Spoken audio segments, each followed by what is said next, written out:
ہمارے یہاں یہ بھی بڑا مسئلہ ہے، جو آئٹم سال بھر نہیں ملتے صاحب وہ رمضان میں ملتے ہیں۔ مسلمانوں کے علاقوں میں چلے جاؤ تو ایسا لگتا ہے یہ قوم کھانے کے لیے پیدا ہوئی ہے۔ اتنے ہوٹل برساتی میڈک کی طرح کھل جاتے رمضان میں، اللہ کی پناہ۔ ہم نے رمضان کا مطلب ہی بدل ڈالا میرے بھائی۔ رمضان اپنے آپ کو، اپنے پیٹ کو صحیح کرنے کا مہینہ تھا، ہم نے پیٹ کو خراب کرنے کا مہینہ بنا دیا۔ اتنا کھاتے ہیں لوگ، اللہ کی پناہ ہے۔ اللہ کے واسطے رمضان کا مقصد مت ختم کیجئے میرے بھائی، رمضان کی روحانیت مت ختم کیجئے۔ رمضان یہ طرح طرح کی کھانے اور پکوان کی کہ جو ہے تنوع اور ویرائٹی کا مہینہ نہیں ہے۔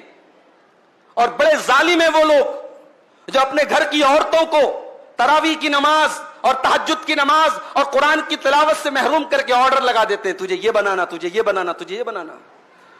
اللہ کے بندے، تو بیٹھ کر کے رمضان میں عبادت کر رہا ہے اور تیری بیوی بیٹھ کر کے دن بھر کچن میں جو ہے وہ اس کو تو نے جھونک دیا ہے، یہ ظلم ہے عورت کے اوپر۔ باقی 11 مہینے ایک سے ایک آئٹم کھاؤ، رمضان میں تھوڑی سادگی اپناؤ۔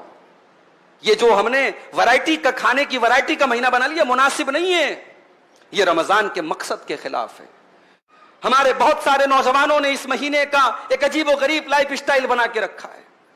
رات میں دیر رات تک جاگتے ہیں اور فجر کی نماز اگر اللہ نے توفیق دی پڑھتے ہیں، میں یہ نہیں کہتا نہیں پڑھتے، پڑھتے ہیں، مگر فجر پڑھ کر کے چونکہ نیند کا غلبہ رہتا ہے 1 منٹ بھی مسجد میں بیٹھنا گوارا نہیں ہے۔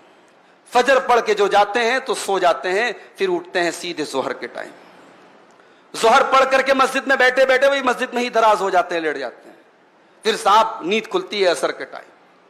پھر اب عصر کے بعد افطاری کے طرح طرح کے آئٹم کا انتظام کرنا ہے، دسترخوان کو سجانا ہے، اس کی تیاری میں لگ جاتے ہیں۔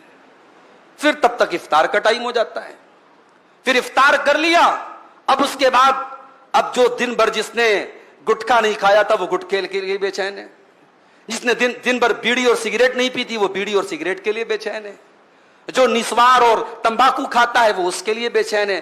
دن بھر کی وہ طلب جو تھی اب وہ ٹھانٹے مار رہی ہے، وہ جوش میں آئی ہے۔ پہلے افطار کرنے کے بعد وہ اپنی محبوب چیز کی طرف بڑھتا ہے، دوڑتا ہے۔ اس کے بعد اب وہ تراویح کی نماز آ کر کے پڑھتا ہے۔ یہ ایک لائف سٹائل ہم نے بنا کے رکھا ہے، یہ غلط ہے میرے بھائی۔ رمضان کو ہم نے سونے کا مہینہ بنا لیا ہے، رمضان کو ہم نے آرام کرنے کا مہینہ اور رمضان کو فضول چیزوں میں رات گزارنے کا مہینہ بنا لیا ہے۔ اللہ کے واسطے ایسا نہ کیجئے، یہ رمضان کی ناقدری ہے۔